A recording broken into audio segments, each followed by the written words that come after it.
I'm a little worried that I haven't received a news alert for an obituary today. My latest victim, a twin woman, had her photo timestamp set to 9:01 a.m. this morning. If my method worked, like it has the last few times, then she should be well and truly dead by now.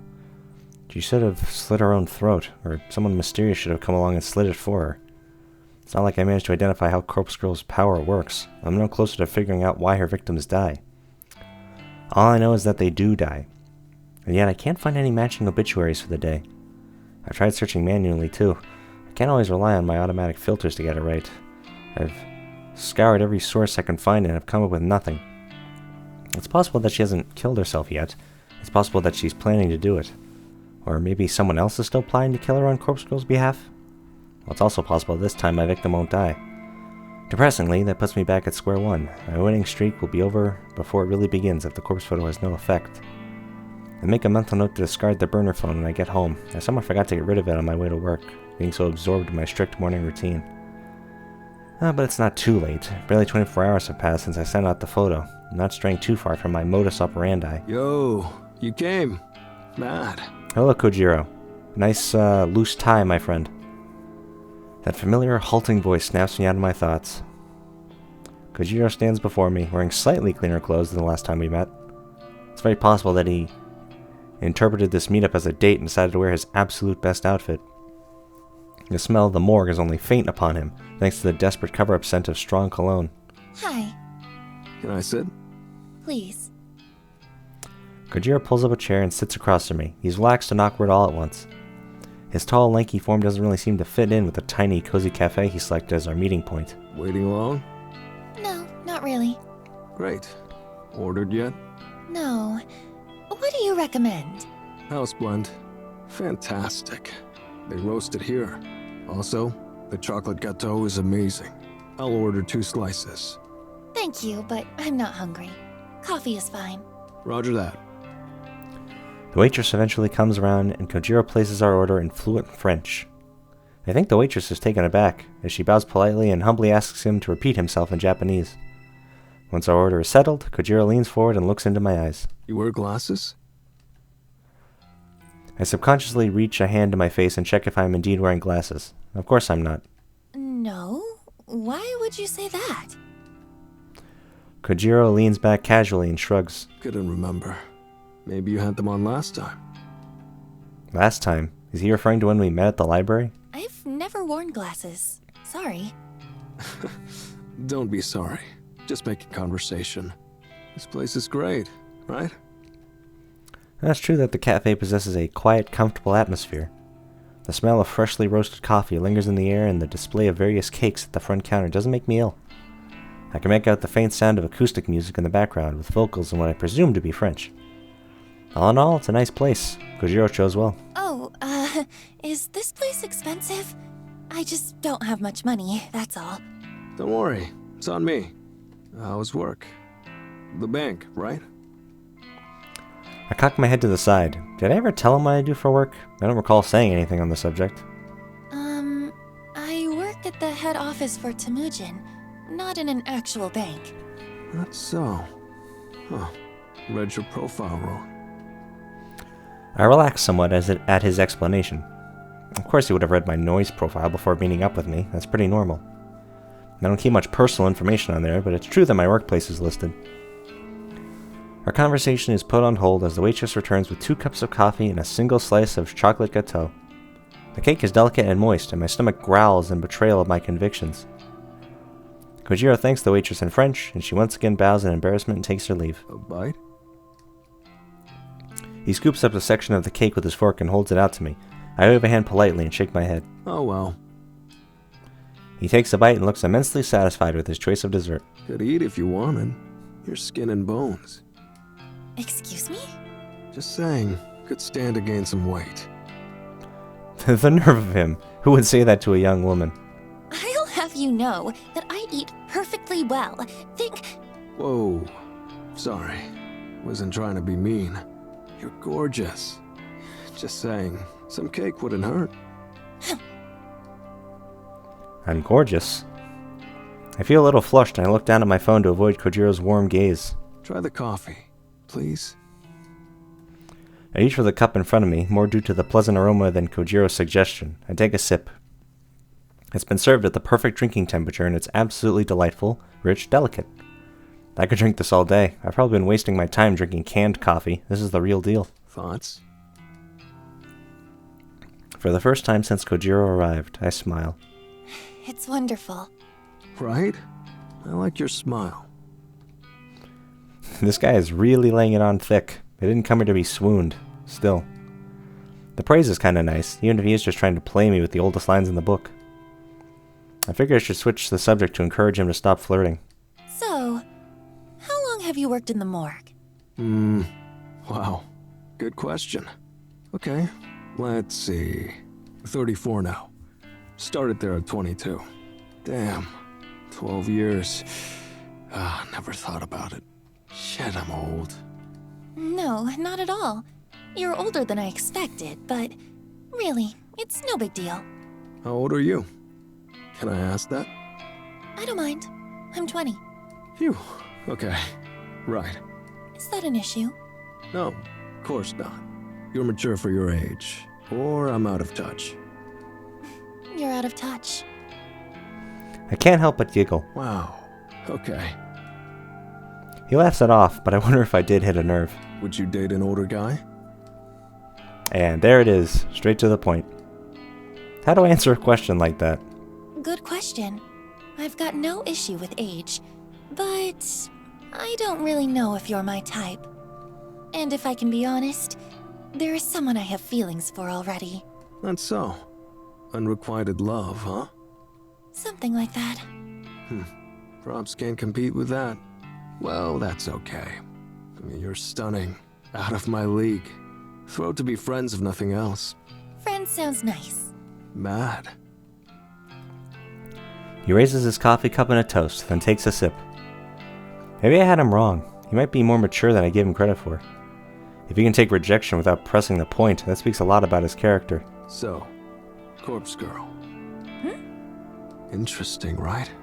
How does she do it? The photos, the killings, all without knowing the Vic's name. Yeah. Wonder what her death count is. 3, 4 if I'm lucky. I try not to say this aloud. Eiichi Hanada. Car crash. Was it planned? Cut the brake line.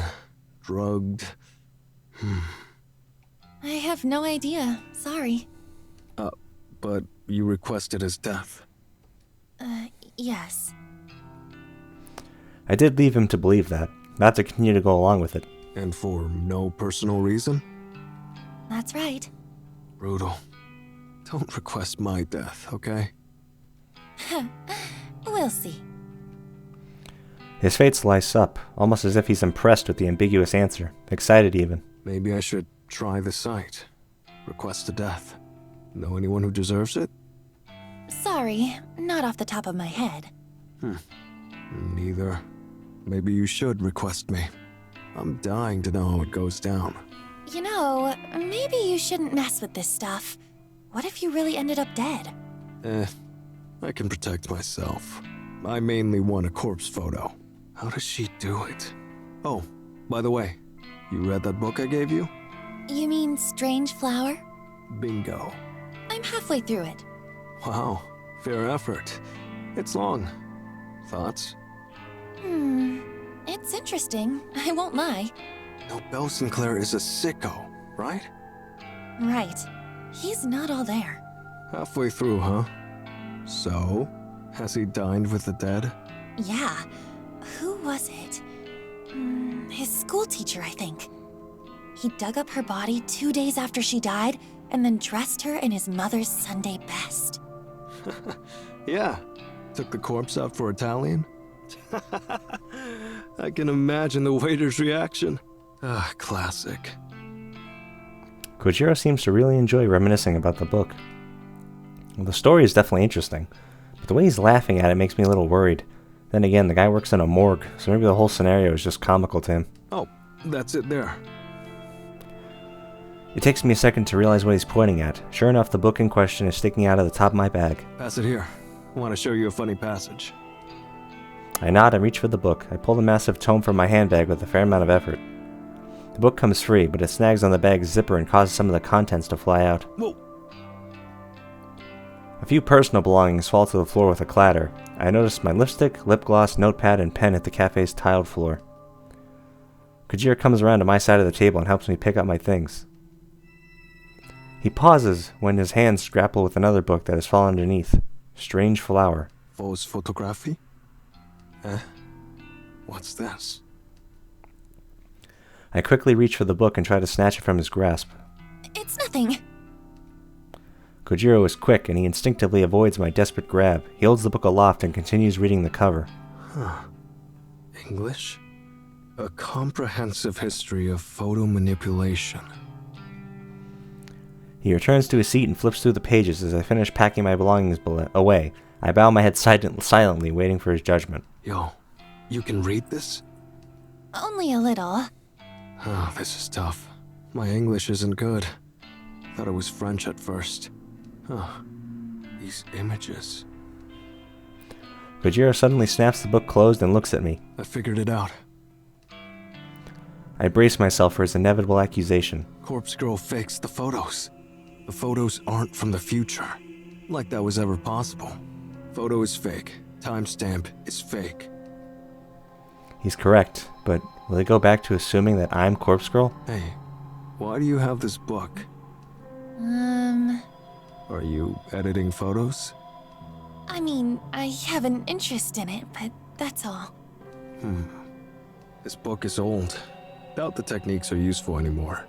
Still, it's interesting. My theory. Thoughts? About Corpse Girl faking the photos? Bingo. I don't know. Sure, it's possible. But can anyone fake a photo so realistically? Realistically? Do you know her photos are realistic? Thinking quickly, I snap back with an answer. You sent me that copy of Eiichi Hanada's corpse photo. The one Corpse Girl apparently produced. True. It was good, right? Pretty convincing. Very convincing. Is photo manipulation that good? I suppose if someone skilled enough was doing it. If it's not photo manipulation, then one more theory. What is it? Maybe the subject in the photo is a corpse. I'm confused. Of course it's a corpse. What's your point? Sorry, hear me out. It's a photo of a real corpse. Just not the victim's corpse. Corpse Girl acquires a real corpse, dresses it up, just like in Strange Flower. She makes it look like the Vic. It's convincing because it's real. No photo manipulation. I see. Immediately, my mind starts to kick into high gear. Kojiro has unknowingly presented me with an unprecedented idea. What if Corpse Girl does get real corpses? What if she dresses them up, wounds them, makes them look like a carbon copy of the victim? Then she holds a photography session to capture the magic. The realism will be amazing. It will be way more convincing than manipulating a photo, even though I've become pretty good at that. It will be the next step up in realism, and sure to convince victims to kill themselves. If Corpse Girl's victims can be relied upon to kill themselves, they don't have to continually question the cause of death. I wouldn't need to worry about whether some mysterious third party is wandering around, slaying people on Corpse Girl's behalf. All the deaths would be caused by suicide. It would be predictable. Conquering victims would simply be a matter of forging a convincing enough corpse replica. But the legwork involving in acquiring corpses would be... That's it. The answer is sitting right in front of me, with a smudge of chocolate cake on his chin and an empty coffee cup resting in his hands. Say, hypothetically, would it be easy for Corpse Girl to even have access to dead bodies? Legal ramifications aside, could she possibly have a source of cadavers to desecrate at will? Yeah, it's not impossible. Take someone like me. I have the morgue. I'm there alone, mostly. Someone like Corpse Girl makes me an offer. I'd give away spare corpses, no problem. Of course, I could get busted. It's not about losing my job. I'm not going to prison. The price would have to be right. But that's just me. Employees in other morgues, well, can't speak for them. Interesting. So you would willingly work with Corpse Girl if the price was right? Yeah, I've said it before. Big fan. I support her work. It's fascinating. If she really is using cadavers to make photos, then, well, I'm offended she didn't come to me for help. This is amazing. I never imagined this meeting could be so lucrative. If I want to get my hands on all the corpses I'll ever need, I can just ask him here and now. I find myself breathing heavily and notice that my cheeks are warm and my head feels slightly airy. It all comes down to whether or not I really want to step up my game. The way things are, well, the twin woman, my latest victim, doesn't seem to have given up the ghost. Maybe I'm being impatient, or maybe my work just isn't as convincing and powerful as I want it to be. Then, there are the cases of the previous victims. Akane Tsurumaki killed herself, there's no doubt about it. But Eiichi Hanada? It's highly possible that his car wreck truly was accidental. I may not have had a hand in that after all. Ruri Hatano, my first ever conquest, the cause of her death still eludes me, and there's no way she could have killed herself in the position her body was discovered in. She's the whole reason I started suspecting someone else's involvement in the first place after all. So there's one definite suicide, one potential murder, and one death that was an accident, a traffic collision that happened to coincide with the date I wanted the victim to die. Statistically, there's no way to know how Corpse Girl's power actually works. It's almost like deaths are just caused at random, and when you pile in the countless failures I've encountered over the past year, well, my success ratio isn't very impressive. If I could truly compel victims to simply kill themselves, then it would take the guesswork out of the whole thing, that's for sure. With Kojiro's help, I could acquire cadavers and make them look like my victims. The work would be completely different to photo manipulation. There'll be gore involved, no doubt about it, and it'll take a steady hand, some makeup, artistry, and access to clothing, props. Then there's the lighting to consider, and backdrops. It's one thing to take an image from the database of the deceased and have a corpse splattered on the pavement ready to go. It's an entirely different thing to have drag a body out of a morgue and plant it in a position, then take photos of it. Well, there'll be a lot to consider here. It's not a decision I can make lightly. And on top of that, I doubt I have the courage right now to ask Kojiro straight up for his help. But if I do go for it, I'm absolutely positive it will lend a massive amount of credibility to Corpse Girl's mission. The extraordinary realism will pave the road ahead of me with blood. Yo, finished your coffee? Yeah, I just realized I didn't really say much during this whole conversation. The story is really sucking me in. Oh, I quickly take a sip and drain the cup. that was delicious. Thank you for treating me. Very welcome. Shall we head off? Yes, let's. Any plans for the night? Yes, sorry I can't hang out longer. No problem. I had fun. Kojiro stands up and conjures his wallet. He leaves a few bills on the table and then steps towards me. I stand up too, and playing my best hand, I quickly lean forward and plant a soft kiss on his cheek. The maneuver is surprisingly difficult thanks to his height, and I don't think I pull it off as gracefully as I had planned. Oh, Thank you for the date. Will I see you again? I give him my best alluring look and as I bat my eyelids gently. yeah, of course. He slowly rubs his cheek with tender fingers, amazed that I just kissed him. Bye-bye now. I spin and make a beeline for the exit. Noriko's working her charm to get some cadavers. That's a real sentence I just said. I hope my trembling legs don't betray me as I step out onto the pavement outside. It's not in my nature to try and seduce somebody for my benefit, so much so that my attempt at it has left me feeling rather queasy. I don't know if I pulled it off, but now that I've left the cafe, I can't look back to see what effect I had on Kojiro, if any. I cross the road and a shiver runs down my spine. I hope I'm prepared for what I'm getting myself into. Oh hey, it's the mall from the prologue with Emmy. The weekend is here, and despite my desires to stay inside my apartment with the doors locked and windows closed, I find myself at the mall shopping for a new phone charger. My current charger gave up on me at midnight, and now my phone is running dangerously low on life power. I tried plugging into different outlets. I've tried plugging into my laptop, but nothing I did gave my device even the slightest amount of charge. I thought for sure I had a spare charger lying around, but I turned my apartment inside out trying to find it. Couldn't even find the right type in my drawer of burner phones. So either the charger has died, which is the best case scenario, or my phone has become faulty. I hope the latter is not the case, but it's because I really can't afford to purchase a new one. Getting it repaired is out of the question. I refuse to hand it over to somebody for a day or two and go without it. So I'm hedging my bets on the issue being with the charger. If I can buy a new one, all my problems should be solved. This is what I tell myself as I scurry through the crowded mall, dodging left and right to avoid careless people trying to bump into me. And I know there's an electronics store around here somewhere. Even a discount store will probably have a budget charger that will still fit my device. I just want to find what I'm looking for and get out of this place. As I blindly navigate the area, I think back to last night when I first noticed my phone was no longer charging. I'd been browsing through the obituary newsfeed, searching desperately for any sign of my latest victim's demise. No clues came up. There were countless new obituaries, of course. This is a big country and people die every day, but very few matched the description of my victim. The obituaries that did match had photos included, but none of them looked remotely like the twin woman. It was a dead end after dead end. I might just have to accept the fact that this latest request will go unfulfilled. But accepting it makes me angry. Very, very angry. I find myself stomping through the mall more often than simply walking. A few people glance at me, but I don't pay heed. I wanted that woman to die. I wanted her twin sister to rejoice or despair at the fate that befell her own flesh and blood. I wanted her to fear the fear of seeing her own corpse in a photo. I wanted her to feel the cold and clammy hands of death tugging at her skirt, whispering to her, inviting her to spiral down and down and down and down and down. To spiral down and just die. To give up, to die, to spiral down, to die.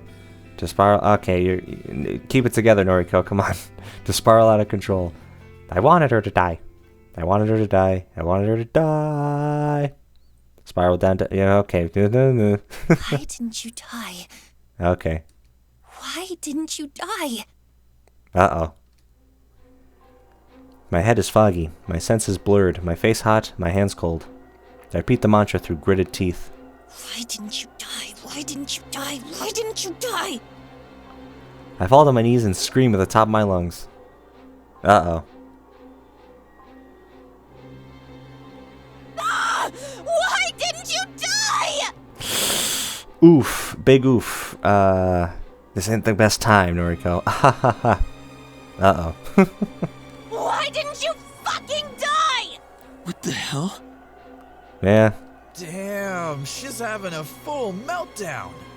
Can we get a security guard down here, please?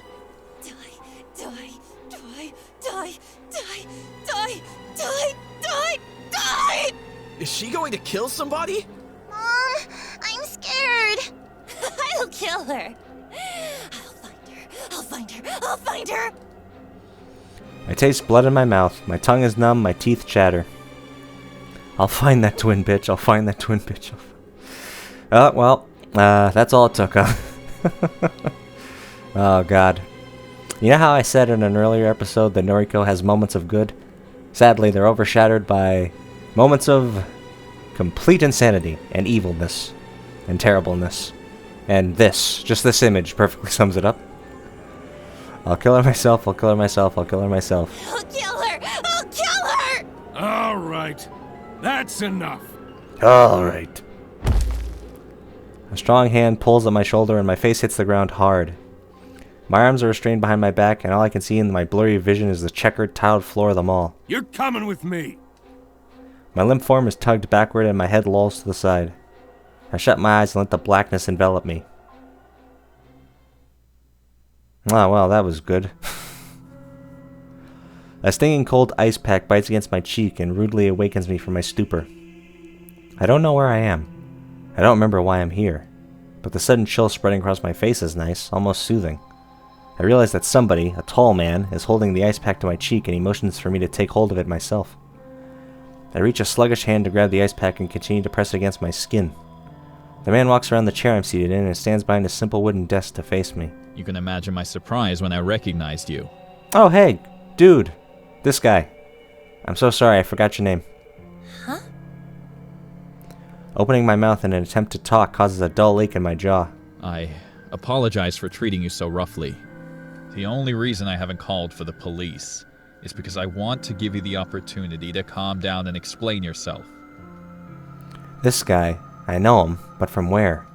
Oh, of course. It took me some time because I'm not used to seeing the security uniform. This is Kenji Ogawa, right. The very same guy who lives in my apartment building, the nice guy who greets me in the stairwell. The father of sweet little Momo. Mr. Ogawa? Ah, so you aren't completely completely out of it. Where am I? This is the mall's security office. You caused quite a scene, Nariko. A scene? You don't remember. Well, give it some time. I'm sure it'll come back to you. I try to think hard about the circumstances that led me here. I remember something about visiting the mall to buy a phone charger, but I don't think I ever found the store I was looking for. Some kind of anger or fear or something? Some familiar primal emotion got the better of me. Listen, Nariko. I've always thought you were a sweet girl. And Momo looks up to you, you know. Please, tell me that you're just not feeling well. Please tell me the things you were screaming aren't true. The things I was screaming? An image of a smiling woman flashes in my mind, a twin woman with beautiful features and lovely hair. The victim, the one who didn't die. Oh, that's right. I remember now. I lost my cool. I became so overwhelmed with frustration that she didn't die. I must have broken down and unleashed my anger here, right in the mall. Stupid, stupid, stupid, stupid. Yeah, this is all because I went outside. I went somewhere I don't normally go. I'm usually fine about going to the office. It's familiar. The convenience store is fine too. In fact, my whole meticulously planned morning routine rarely bothers me. But the shopping mall? What was I thinking? I haven't been keeping up with my medication. Even if I was on top of it, going somewhere out of my comfort zone is always a risk. I need to start regulating my intake, taking a pill or two every other day, or when I feel like it isn't going to help me. Skipping days at a time and just popping a few in my mouth when I need to leave the house isn't what I'm supposed to be doing. I need to follow the guidelines. I need to keep a strict schedule of when I take it, or when I take what. Damn it, Noriko. I'm supposed to be calm at all times, stoic, unflinching Noriko. What the fuck am I doing? Nariko, you still look a bit flustered. Do you want to lie down for a bit before talking to me? No. Okay. Well, do you want to explain what happened? No. I never took you for a troublemaker. Please, Nariko. I'm begging you. Don't make me call the police. You were screaming about killing somebody. You were manic. You can't just act like that in public. You scared 100 people just trying to make their way through the mall. You scared me. A knock at the door causes Kenji to flinch. Ogawa, may I enter? Yes. Please come in, Mr. Fujikawa. The metal door separating the security room from the real world opens with a screech. Oh, hello. A broad, intimidating man enters the small room and displaces all the air inside. Is this Dick Gumshoe? From Phoenix, right? If only. That'd be really funny. I feel like I'm going to suffocate. This her? Yes, sir. She's calm now. Indeed. The man, who seems to be some sort of detective, looks me up and down with a sour expression. Miss, your name? I don't answer him. I see. Sir, if I may, this is Nariko Kurosawa. She's an acquaintance. Is that so? An acquaintance? Well, that speaks volumes about your personal life, Ogawa. Sir. Leave us be. I wish to talk to her. Yes, Mr. Fujikawa. Kenji bows, his grim smile cracking under fear as he exits the room. The detective, or whatever he is, towers over me. He pulls out a badge from inside his jacket and flashes it at me. My name is Fujikawa. I'm a detective, an investigator, for the Tokyo Metropolitan Police Department. You must understand that we take death threats very seriously in the police force. Huh?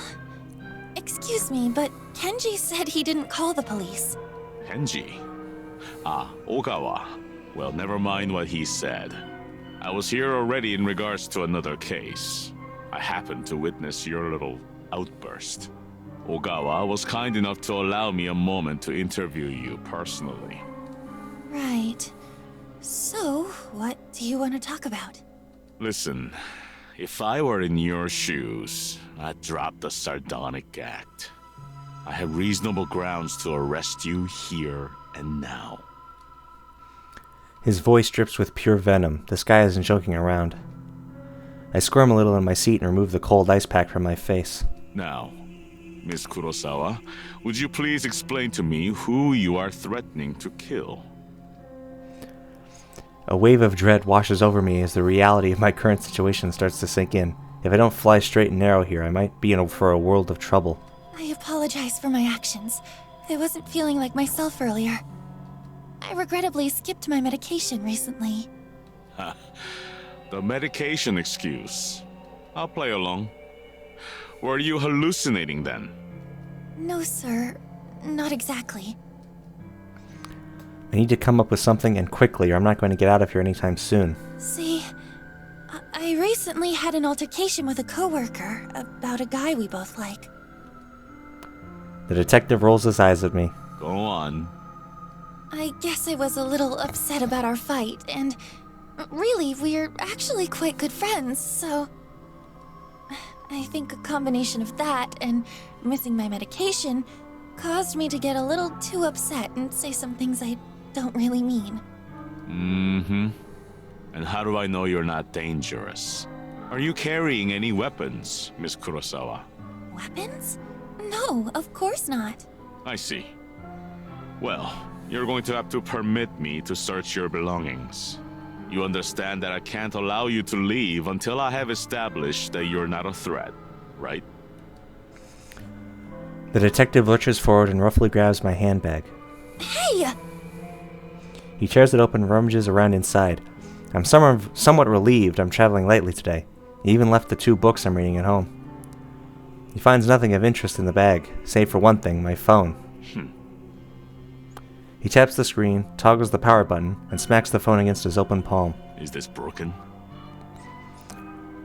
I realize that the last drop of battery power must have finally drained. I'm probably lucky for that fact. If he found certain things on my phone, I might be in trouble.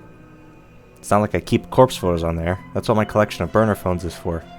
But there are certain things that would be incriminating if they fell into his hands. I know his chat log with Kojiro for starters. And then there are those images of Aoi and Tomoe, and that famous singer that had her phone hacked and her private photos uploaded to the net. Aoi knows I have her photos. She's okay with it. Tomoe doesn't know about hers. That would be hard to explain.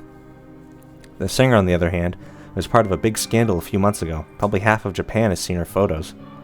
Still, I'd rather keep my personal matters completely private. I don't want this a-hole looking into my affairs. The battery is dead, sir. Where is your charger, then? I don't have one with me. He grunts and throws the phone at me, and I barely manage to catch it with my brittle, skeletal, clumsy fingers. Wait here. I need to make a call. He leaves the room unceremoniously, and I hear the scraping shriek of a steel deadbolt locking the formidable door behind me. I breathe out and try to calm my nerves. I look down at the phone in my hand and see my mirror image counterpart peering at me in the black reflection. I don't look as good as I normally do. My makeup is smudged, which is strangely becoming more and more common for me. I think I've gained some weight. My gaunt face seems fuller somehow, and my prominent cheekbones are softer. This girl staring back at me. She's not wholly familiar. Is this Noriko Kurosawa? Is this Corpse Girl? I look like some aberration, some sickening concoction of myself and some person I don't fully recognize. I don't understand how I could have gained weight. I've been eating less. Maybe the canned coffee I consume religiously contains more calories than I realize. I'll need to cut down immediately. A sour taste rolls around on my tongue and I swallow it reluctantly. I feel ill at the sight of myself. The steel door swings open and Fujikawa stomps in like an angry toddler. Well, the precinct claims you don't have a prior record, Miss Kurosawa. That's good news for you, I'm sure.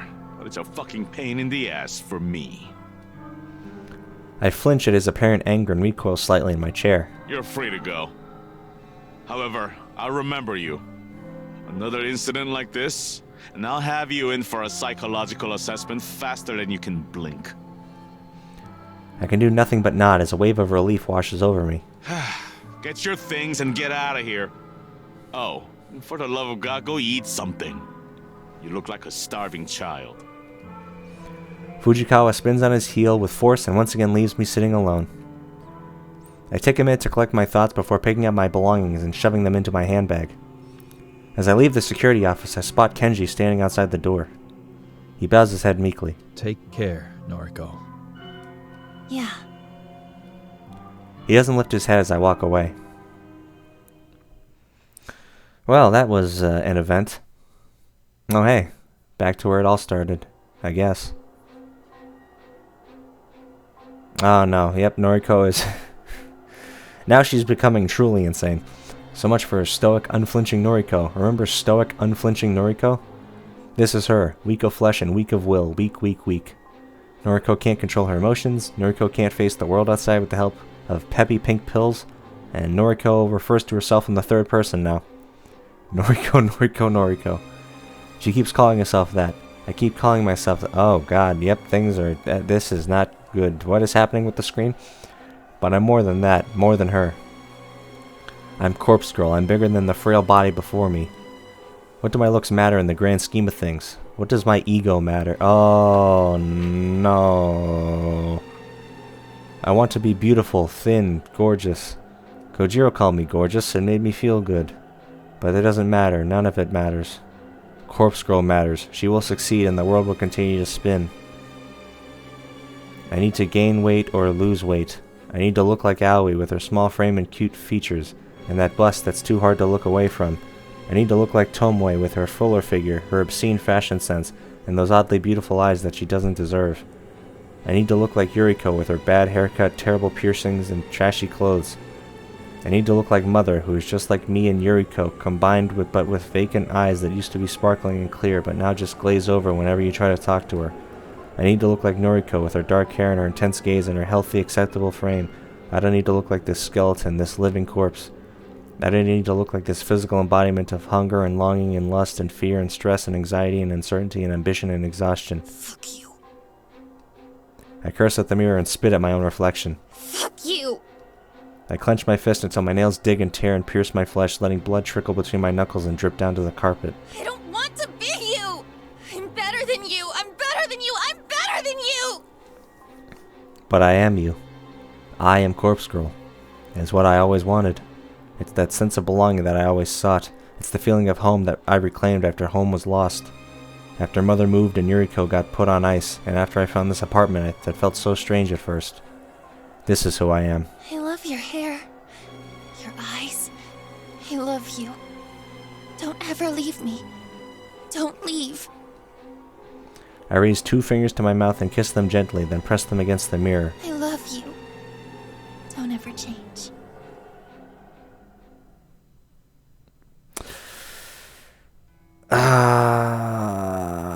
Sunday, June 7th. You know what? I'm gonna go ahead and just make that an episode, because, yeah, the last episode was dark, and this one's even darker. Oh, God, I have no idea where this game is going. Oh, God.